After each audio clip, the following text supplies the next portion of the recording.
एक पुरसुकून से गांव में, जो सब्ज खेतों और ऊंचे दरख्तों से घिरा हुआ था, एक हंसती खेलती बच्ची रहती थी, जिसका नाम इनाया था।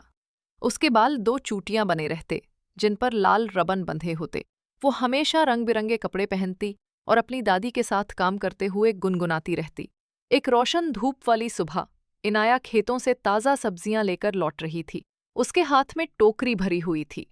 वो जरा रुकी और धनिया सूंघने लगी कि अचानक छू छू कुछ उसकी नाक को छूने लगा। आ आ अच्छू! इनाया ने इतनी जोर से छींका कि एक सुनहरी पीली ततली उसकी नाक से उड़ गई। ततली हुआ में चक्कर काटने लगी। उसके पुरों से यूं लग रहा था जैसे सोने के टुकड़े चमक रहे हों। इनाया ने आंखें झपकाई और तहकाहा मारकर हंसी।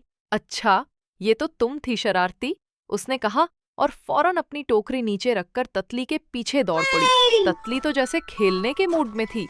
जब भी इनाया हाथ बढ़ाती, ततली दाएं बाएं घूमकर निकल जाती और वो लड़खड़ा कर हंसती। वो ततली को गांव की गलियों में दौड़ते दौड़ते पकड़ने लगी। मुर्गियां शोर मचाते हुए इधर उधर भाग गईं। कुएं पर पानी भरने वाली औरतें हंसने लगीं। छोटे छोटे बच्चे भी पीछे पीछे दौड़ने लगे और शोर मचाया, पकड़ो इसे इनाया, पकड़ो! मगर ततली कभी हाथ न आती, जैसे जिद से कह रही हो, आओ तो सही, पकड़कर दिखाओ। आखिरकार तितली सीधी इनाया के सर पर आ बैठी। इनाया फौरन सीधी खड़ी हो गई और आहिस्ता से बोली, हाँ, अब तू तो मेरे कब्जे में है।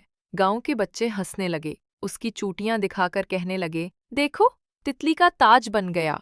इनाया ने फखर से हाथ कमर पर रखकर कहा, देखा, तितलियां भी मुझसे दोस्ती करती हैं। मगर जैसे ही उसने बात खत्म की, तितली ने पुरू को झिलमिलाया और उसकी आंखों में सुनहरी सा गुबार छिड़क दिया। उफ! अरे ये तो धोखा है। इनाया ने आंखें मसलते हुए मुंह फुलाया। बच्चे और जोर जोर से हंसने लगे। इनाया ने पीर पटका जैसे नाराज हो, लेकिन दिल ही दिल में वो भी बहुत महजूज हो रही थी। थोड़ा शरारत करने के बाद तितली नीचे उतरी और आहिस्ता से इनाया की खुली हथेली पर बैठ गई। इनाया की नाराजगी फौरन खत्म हो गई। वो हैरत से बोली, अब भाग नहीं रही? असल में तुम खेलना चाहती थी ना?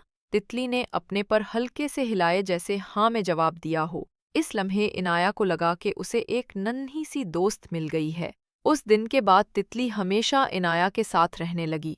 जब वो खेतों में अपनी दादी की मदद करती, तितली उसके सर के ऊपर नाचती। जब वो घड़े में पानी भरकर लाती, तितली घड़े के किनारे पर बैठ जाती। और जब वो गुनगुनाती, तितली यूं पर हिलाती जैसे धन पर नाच रही हो। गांव वाले देखकर हंसने लगे और कहते, ये देखो, आ गई इनाया अपनी सुनहरी पुरू वाली दोस्त के साथ।